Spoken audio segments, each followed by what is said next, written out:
Pertama-tama saya ingin menyampaikan penghargaan dan apresiasi yang tinggi atas kerja keras Polri beserta seluruh jajaran TNI, jajaran pemerintah, dan seluruh komponen masyarakat dalam menangani COVID. Itu dilihat masyarakat, dan itu juga saya lihat dan saya rasakan. Kerja keras itu. Dan hasilnya juga sangat signifikan. Sampai hari ini, yang mendorong paling kuat memang adalah dari Polri, telah 440 juta dosis vaksin yang telah disuntikkan kepada masyarakat. Dan hasilnya pandemi COVID mereda. Dan hasilnya ekonomi kita bisa tumbuh 5,44%. Dan hasilnya indeks kepercayaan masyarakat juga menempatkan Polri di puncak teratas pada saat itu. Tetapi begitu ada peristiwa FS,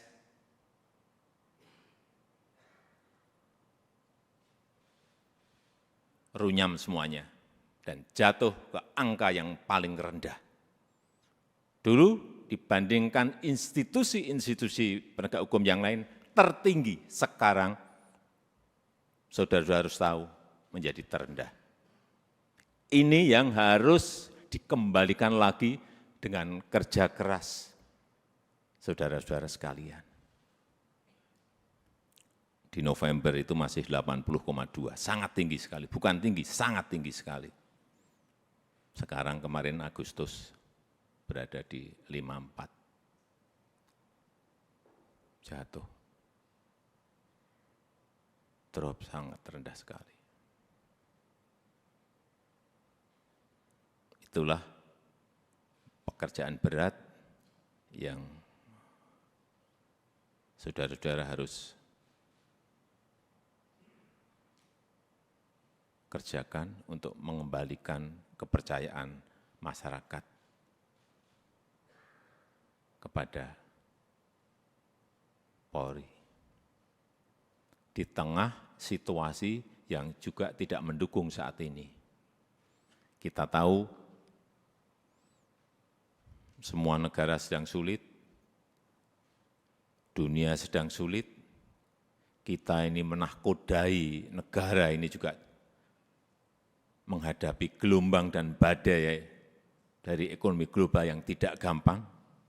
Perlu saya sampaikan, 66 negara berada pada posisi rentan, 345 juta orang di 82 negara sudah masuk menderita kekurangan pangan akut.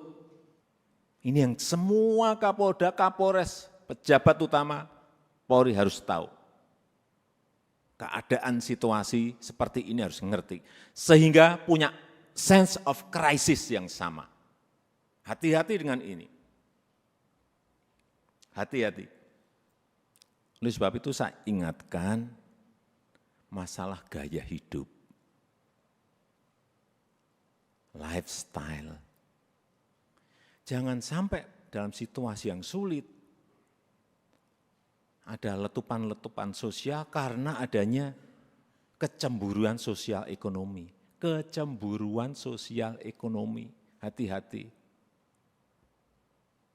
Sehingga saya ingatkan yang namanya Polres, Kapolres, yang namanya Kapolda, yang namanya seluruh pejabat utama, perwira tinggi, ngerem total masalah gaya hidup. Jangan gagah-gagahan karena merasa punya mobil bagus atau motor gede yang bagus. Hati-hati, hati-hati. Saya ingatkan hati-hati. Masanya yang lalu-lalu sudah usai. Teknologi sekarang ini menyebabkan interaksi sosial berubah total. Sosial media bisa mengabarkan bukan hanya TV, bukan hanya media cetak, media online. Pribadi-pribadi kita sekarang bisa menjadi surat kabar, bisa menjadi media yang setiap saat bisa memunculkan perilaku-perilaku kita sehari-hari kayak apa. Meskipun sembunyi-sembunyi. Saya terlalu banyak mendapatkan laporan.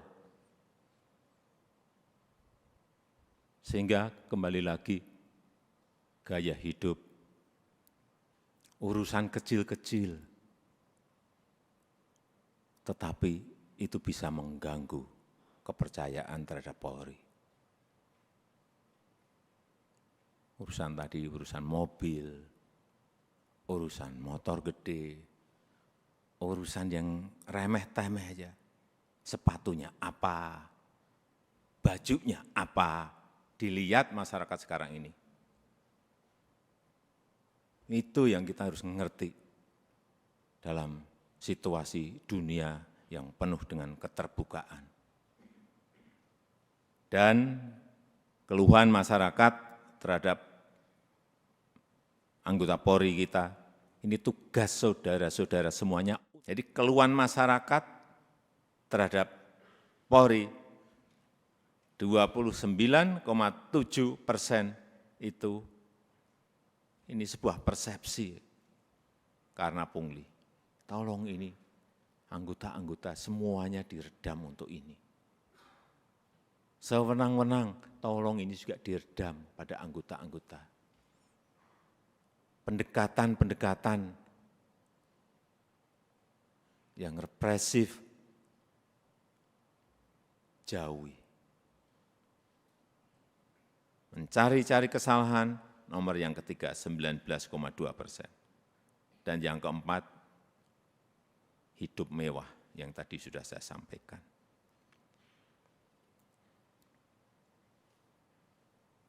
Karena Bapak, Ibu, dan saudara-saudara sekalian, itu adalah aparat penegak hukum yang paling dekat dengan rakyat, paling dekat dengan masyarakat, dan paling sering berinteraksi dengan rakyat. Jadi ingatkan anggota-anggota, selalu di briefing anggota-anggota, seluruh anggota, dan ingatkan untuk hal-hal yang berkaitan dengan pelayanan masyarakat, ingatkan mereka. Jangan sampai karena tidak kecepatan kita, yang kedua, rasa aman dan nyaman masyarakat itu,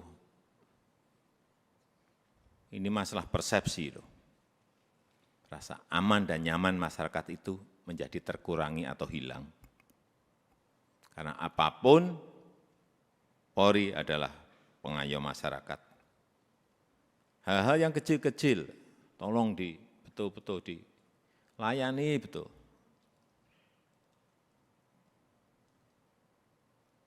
Masyarakat kehilangan sesuatu, harus direspon cepat.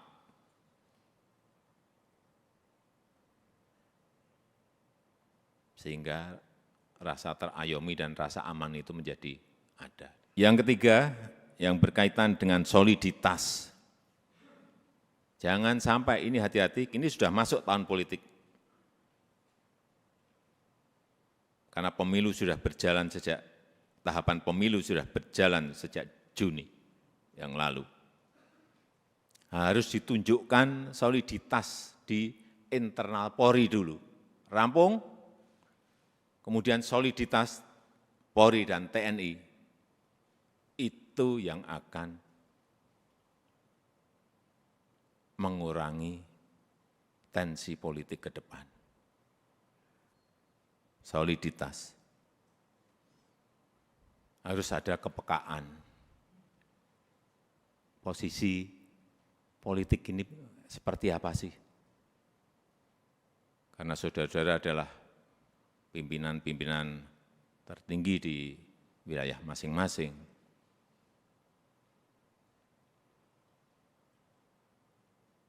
sense of politiknya juga harus ada. Tidak bermain politik, tetapi ngerti masalah politik, karena memang kita akan masuk dalam tahapan tahun politik. Kalau dilihat, kembali lagi, kalau dilihat Polri solid, kemudian bergandengan dengan TNI solid, saya memberikan bolak-balik, saya sampaikan, saya memberikan jaminan stabilitas keamanan kita, stabilitas politik kita pasti akan baik.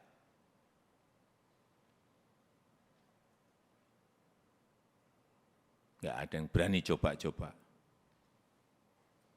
Kalau coba-coba ya tegas saja. Yang keempat, yang berkaitan dengan kesamaan visi. Saya kira yang berkaitan dengan kebijakan organisasi, jangan terkesan kita itu gamang. Sebagai pemimpin-pemimpin di wilayah, baik itu di provinsi, kabupaten, dan kota, jangan gamang, apalagi cari selamat. Yakin sesuai dengan prosedur, yakin sesuai dengan SOP, yakin sesuai dengan undang-undang, lakukan. Visi, presisi, Pak Kapolri, saya minta juga tidak usah jelimet-jelimet, tolong disederhanakan, sehingga yang di bawah itu mengerti apa yang harus dijalankan. Apa sih kalau disederhanakan? Ya tadi yang Kapolri sampaikan tadi. Polri sebagai pelindung, Polri sebagai pengayom, dan Polri sebagai pelayan masyarakat. Intinya akan ke sana. Presisinya itu apa? Jelasin sekali lagi, secara sederhana dan jelas. Sehingga gampang ditangkap visi itu. Yang kelima, yang berkaitan dengan penegakan hukum. Jangan sampai pemerintah dianggap lemah. Jangan sampai juga Polri dianggap lemah.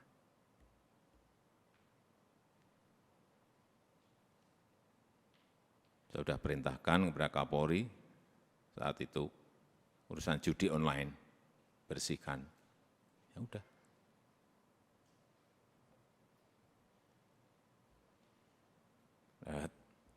Saya enggak usah bicara banyak. Saudara-saudara tahu semuanya, perintah ini tahu. Dan penegakan hukum untuk yang berkaitan dengan narkoba. Ini yang akan nanti bisa mengangkat kembali kepercayaan masyarakat terhadap Polri. Dan kalau ada sebuah peristiwa, itu segera dirancang komunikasinya yang baik. Komunikasi publik itu penting banget. Jangan terlambat, jangan lamban. Sehingga yang muncul nanti kalau lambat, yang muncul isu-isu yang lain. Sekarang ini sekali lagi era sosial media, hitungannya detik, hitungannya menit.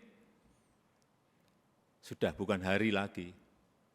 Begitu ada sebuah peristiwa kecil, dan saudara-saudara menganggap ini kecil, sehingga tidak ditangani, dikomunikasikan dengan baik, dengan kecepatan, membesar menjadi sulit untuk kemudian diselesaikan lagi. Ini tidak berada pada posisi yang normal. Dunia sekarang ini.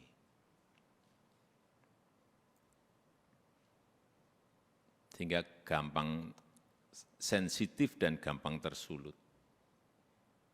Untuk menumbuhkan optimisme harus menciptakan hal-hal yang baik, dikontra dengan itu, dikontra dengan prestasi-prestasi, dikontra dengan komunikasi yang baik.